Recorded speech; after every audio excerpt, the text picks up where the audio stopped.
CM Jaganmohan Reddy గారు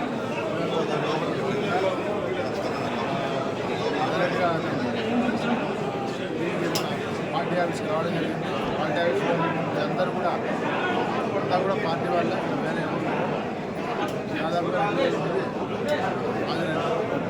వాళ్ళను లోపలికి పిలిచే క్రమంలో లోపల గదిలో ఉంటూ బయట నుంచి అందరినీ పంపించడం జరుగుతూ ఉంటుంది. దీనికి 2-3 పార్టీలు అంటే ఎంట్రన్స్లోనూ వాళ్ళు ఒక గుంపుగా వచ్చి మాకు ఆ తోపిడిలో కొన్ని రెగ్యులరైజ్ చేస్తూ మనుషులు లోపలికి పంపించడం జరిగింది. ఇక్కడ స్టోన్ పెయింటింగ్ అనేసి అంటూ ఉన్నారు. కానీ మోస్ట్ ప్రెమిసెస్ కార్యకర్తలు తప్ప వేరే బయట నుంచి వచ్చే ఆస్కారం లేదు. అట్లాగే అద్దాలు పగిలినాయి, అద్దాల మీద స్టోన్స్ పడి పగిలినాయి అది కూడా రాంగ్. అది ఏమైందంటే ఈ అన్ని చోట గ్లాసెస్ ఉన్నాయి. వీళ్ళందరూ కూడా ఈ పుషింగ్లో అది గ్లాస్ అట్లా క్రాక్ ఇచ్చింది. ఇక మిగతా విషయాల్లో అంతా కూడా సవ్యంగా జరిగిపోతూ ఉంది. 10 నిమిషాల్లో